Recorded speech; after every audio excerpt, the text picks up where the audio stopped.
You have been doing the work. And for a while it was beautiful. The meditations were getting deeper. The stillness was becoming more natural. You could feel yourself peeling away layers, one by one, getting lighter, getting clearer, getting closer to something you could not quite name but you knew was real. There were moments where everything clicked, moments where the mind went quiet and something vast opened up inside you. Every session felt like another step forward, but then, without any warning, without anything going wrong, everything just stopped. The depth you used to touch so easily started slipping away.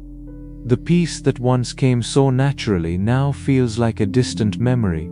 You are still sitting, still watching, still doing everything you were doing before. And the worst part is you cannot figure out what changed. There is this quiet ache inside, this sense that the door was right there, inches away, and somehow it moved. You start asking yourself, why did everything suddenly stop working? Most people hit this wall and assume they made a mistake. They think they lost their way, or the method broke, or they just are not cut out for this. But Ramana Maharshi saw this moment completely differently. He said, "This is not where you failed. This is the final wall. And it only shows up when you are closer than you have ever been. Let me show you why." Point 1. The enemy changed its face. In the beginning, the things blocking your way were obvious. Loud thoughts, restless emotions, old patterns pulling you out of presence. You could see them, name them, and move past them. They were like rocks in the middle of a road. But what you are facing now is nothing like that. It is not loud. It is not dramatic. It has quietly slipped into the one place you would never think to look. It has become the voice that says, "I am making progress. I am doing this right. I am the one getting closer." Point 2. The seeker is the trap. This is the part nobody wants to hear. That beautiful drive to keep going. That sense of "I am on the right path." That feeling of spiritual sincerity, that is the obstacle. Not your laziness. Not your distractions. The one who is trying so hard to wake up is the most sophisticated barrier you will ever face. It does not feel like a problem. It feels like devotion. It feels like effort. It feels like the most honest part of you. And that is exactly why it works so well. Point 3. Turn the lens around. Let me ask you something. Do not answer with your mind. Just let these land. Who is the one who wants to be free? Who is the one who feels stuck right now? Who is the one who remembers how close they used to feel? Who is the one keeping score? Can you actually find that person? Or is it just a voice? A feeling? A story that has been running so long you forgot to question it? Point 4. The wall is not in front of you. Here is where everything flips.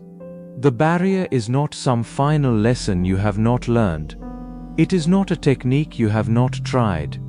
It is the belief that there is a you who needs to cross over. As long as that one exists, the search keeps spinning. Effort keeps building. And you keep showing up at the same locked door, wondering why your key never fits. This is the paradox Ramana kept pointing to. You cannot push your way past this, because the one pushing is the very thing in the way. Try harder and the wall gets thicker. Stop trying and the mind panics. Do nothing and you feel guilty. Pick up any tool and it becomes another brick in the wall. You are standing at the edge and the instruction is to let go, but the one who would let go is the one who needs to vanish. Do you see the bind? There is no method for this. There is no next step. Every move you make feeds the illusion that there is a someone who needs to make it. So what happens when doing is the problem? Ramana's invitation was so simple it almost sounds too easy. Stop chasing the thought outward. Instead, look at where the thought is coming from. Not as a new practice, not as a strategy, just gently. Right now, as you are hearing these words, something is aware of them. Something is listening. Something quiet and steady behind all the noise. And that something is not trying, it is not struggling, it has no opinion about whether you are progressing or falling behind. It is just here, open, quiet, present. Can you feel that? Even slightly? That soft hum of presence underneath everything. That is not something you need to build. That is not something you need to earn. It has been here the entire time, during every meditation, during every breakthrough, during every moment you thought you lost your way. It never left. It never arrived. It was never missing. The only mistake was believing you were the one who needed to find it, that there was a journey to finish, a line to cross, a better version of you waiting at the end. When this is seen, not thought about, not believed in, but directly noticed in this very moment, something lets go on its own. Not because you forced it, not because you cracked the code, but because the question dissolves. The seeker dissolves. And what remains is not a trophy. It is not a state you achieved. It is not fireworks or angels singing. It is the most ordinary, most natural, most effortless thing in the world. Just this.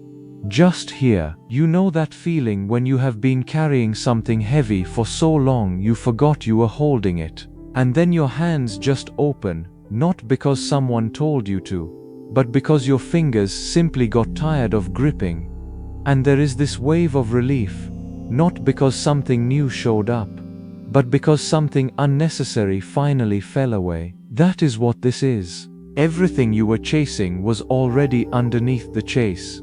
Every answer you were looking for was hiding behind the one who was looking. The path disappears at the end, not because it failed you, but because the one walking it was never really there to begin with.